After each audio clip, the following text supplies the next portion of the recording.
Yeah, we're getting funny intel from the streamer, but you guys don't get to hear it. Sorry. So we got, Hacks Money. It's cool to see him down in Atlanta. Yeah. Yeah, I feel like maybe he was here for Tipped Off last year, but... Was it last year? Yeah, last maybe, Tipped Off. Maybe. He was, yeah. Yeah. But anyway, what I want to say about the early mid-late game thing is that I almost feel like if you have a good enough game plan, your gameplay will not change as much over the course of the game. Right. But what we more practically see is people adapting, people changing, people noticing things. Right. But, had Cruelty King had a better solid foundation of the Falco Ditto, when he got outplayed, it would be more of, oh, this was just a mix-up, as opposed to K-Pan understands what I'm doing. Yeah. And it's okay to guess wrong, but, that's kind of the interesting thing. I think people don't talk about much in Melee. So they're always like, who's adapting to who? And I'm like, well, if you have a good enough game plan, they're not going to be able to adapt to you very easily, right? Yeah. I think that's a big thing. But, so Fox Luigi. Oh, shout out to Oh, okay. He put what a beautiful run. Yeah. Pretty good. Oh, the trade. Oh, okay. And this is the thing with Luigi Fox. Like, everyone says it's bad for Luigi, but, like, sometimes I see this happen, and I'm like, you trade an up smash, and, you get the kills. Yeah, sometimes Luigi just does a bunch of damage.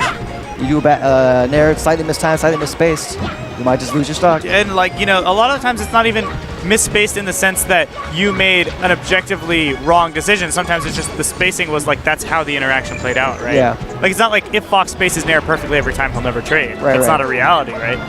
In fact, Luigi's nair will trade every time. It's well, the that's reverse. the reality. That's the reality. Yeah. And, like, I think it's really interesting. And we see What a Beautiful World, doing pretty well versus Hacks right now.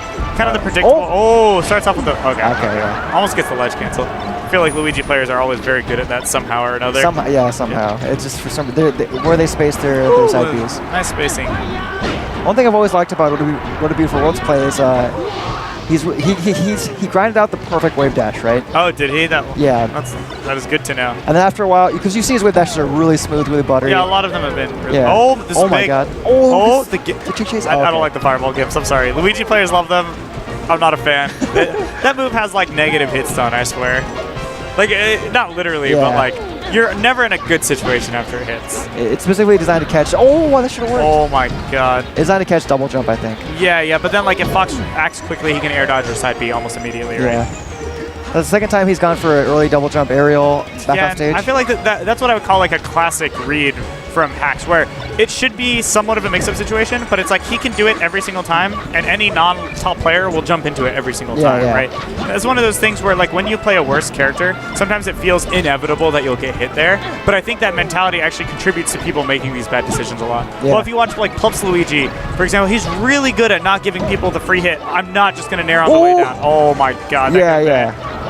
Sorry, No, I mean, that could have been huge. And I'm actually really impressed. I haven't actually watched Cameron really play, and he's doing really well. Outside of his, once again, like you said, he probably feels like he just has to do it. Otherwise he has to do it, and he really doesn't. And if he could even just live those situations half the time, this would be a much closer match. He'd still have 2 stocks right now. For sure.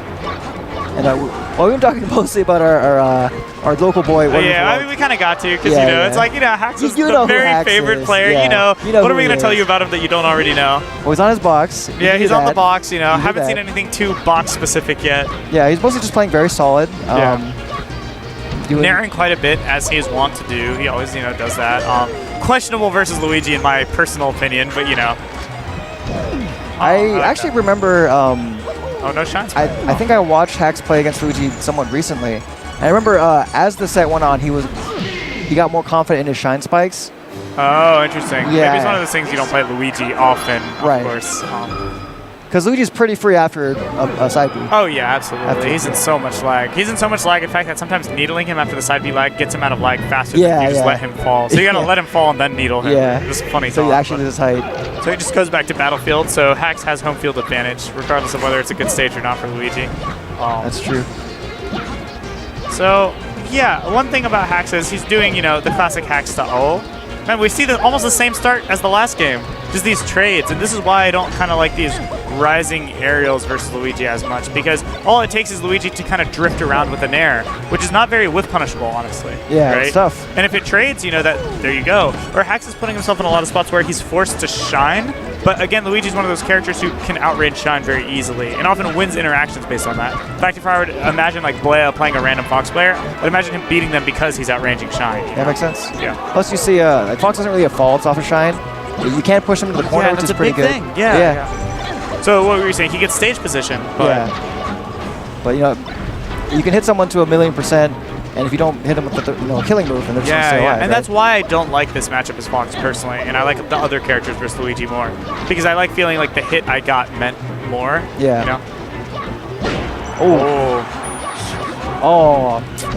He spent too much time doing his thing. Yeah, dude, that's also a Luigi player classic. For sure. It's like, you know, Evade does like a billion things, but he always makes it in time. That's the true, cool part of true. Evade. He always does a billion things before grabbing the ledge, but he always gets there. Oh, I like the space. Oh my god, that was sick. And you see Hax nod his head. He knows. Yeah. Dude, that was actually really sick. Yeah, he's gone for that a couple times, and it worked. Even one interaction prior. Few interactions prior. Oh god.